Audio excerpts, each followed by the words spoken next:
శరత్ గగన్ ఇంటికి వచ్చి గొడవ చేస్తూ శారద బొట్టు చెరుపుతూ తాళి తెంచబోతూ ఉంటే అప్పుడు గగన్ ఆవేశంగా శరత్ చెంప పగలగొడతాడు. దాంతో శరత్ కింద పడిపోతాడు. అప్పుడు గగన్ ఆవేశంగా మాట్లాడుతూ, మా అమ్మ వదిలేసిన ఎంగిలి విస్తర్లో తింటుందిరా మీ చెల్లి. మా అమ్మ చీ అనుకొని వద్దనుకున్న 5వ తనం మీ చెల్లిది.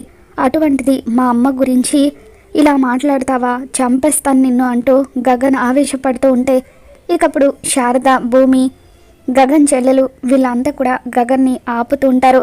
రే గగన్ వద్దురా అని శారద అంటూ ఉంటుంది. శరత్ లేచి నిలబడి, రే నా మీదే చేయి చేసుకుంటావా, నీ సంగతి చెప్తాను అంటూ అక్కడే ఉన్న కర్ర తీసుకొని గగన్ తల మీద కొట్టబోతూ ఉంటే అప్పుడు భూమి అడ్డం వస్తుంది.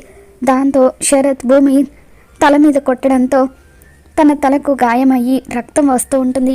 దెబ్బ తగిలి భూమి కింద పడబోతూ ఉంటే అప్పుడు కింద పడబోతున్న భూమిని గగన్ పట్టుకుంటాడు. వీడియో నచ్చినట్లయితే తప్పకుండా లైక్ చేసి మరిన్ని ఇంట్రెస్టింగ్ అప్డేట్స్ కోసం తప్పకుండా ఛానల్ని సబ్స్క్రైబ్ చేసుకోండి. Thanks for watching.